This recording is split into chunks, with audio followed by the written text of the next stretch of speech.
Once upon a time, there was a woman who was a real witch, and she had two daughters. One was ugly and wicked, but she loved her because she was her own daughter. The other was good and lovely, but she hated her, for she was only her foster child. Now, this foster child had a beautiful apron which the other daughter envied, and she said to her mother that she must and would have it. Just wait quietly, my child, said her mother. You shall have it. Tonight, when she is asleep, I will go and chop off your sister's head. Only take care to lie on the farther side of the bed against the wall and push her well to this side. Now, all this would certainly have come to pass if the poor girl had not been standing in a corner and heard what they said. She was not even allowed to go near the door all day, and when bedtime came, the witch's daughter got into bed first, so as to lie at the farther side. But when she was asleep, the other gently changed places with her and put herself near the wall. In the middle of the night, the witch crept up, holding an axe in her right hand, while with her left she felt to find if anyone was there. Then she seized the axe with both hands, struck off her own child's head. When she had gone away, the maiden got up and went to the house of her sweetheart, Roland, and knocked at his door. When he came out, she said to him, Listen, dear Roland, we must quickly fly. My foster mother tried to kill me, but she hit her own child instead. When day comes and she sees what she has done, we shall be lost.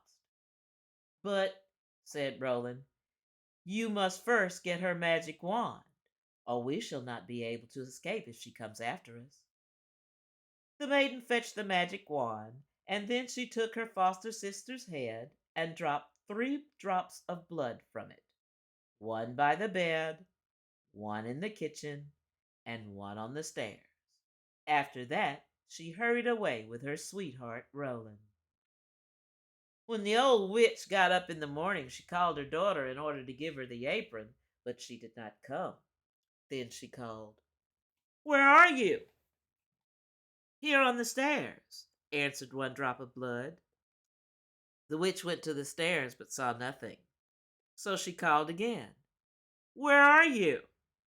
Here in the kitchen, warming myself, answered the second drop of blood. The witch went into the kitchen but found nothing. Then she called again. Where are you?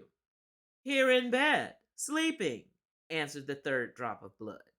So she went into the bedroom, and there she found her own child, whose head she had chopped off herself. The witch flew into a violent passion and sprang out of the window. As she could see for many miles round, she soon discovered the maiden hurrying away with Roland. That won't do you any good, she cried. However far you may go, you won't escape me. She put on her 7-league boots, and before long she overtook them. When the maiden saw her coming, with the magic wand she changed her sweetheart into a lake, and changed herself into a duck swimming in it. The witch stood on the shore and threw bread crumbs into the water, and did everything she could think of to entice the duck ashore. But it was all to no purpose, and she was obliged to go back at night without having accomplished her object. When she had gone away, the maiden and Roland resumed their own shapes, and they walked the whole night till break of day. Then the maiden changed herself into a beautiful rose in the middle of her briar hedge, and Roland into a fiddler. Before long the witch came striding by and said to the fiddler, Good fiddler, may I pick this beautiful rose? By all means, he said, and I will play to you. As she crept into the hedge in great haste to pick the flower, for she knew well who the flower was, Roland began to play, and she had to dance, whether she liked it or not, for it was a magic dance. The faster he played, the higher she had to jump, and the thorns tore her clothes to ribbons and scratched her till she bled. He would not stop a moment, so she had to dance till she fell down dead. When the maiden was freed from the spell, Roland said, Now I will go to my father and order the wedding. Then I will stay here in the meantime, said the maiden, and so that no one shall recognize me while I am waiting, I will change myself into a common red stone.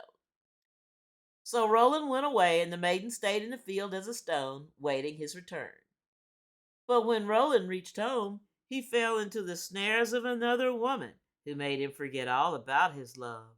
The poor maiden waited a long, long time, but when he did not come back, she became very sad and changed herself into a flower. Somebody at least will tread upon me, she thought. Now it so happened that a shepherd was watching his sheep in the field, and he saw the flower and picked it because he thought it was so pretty.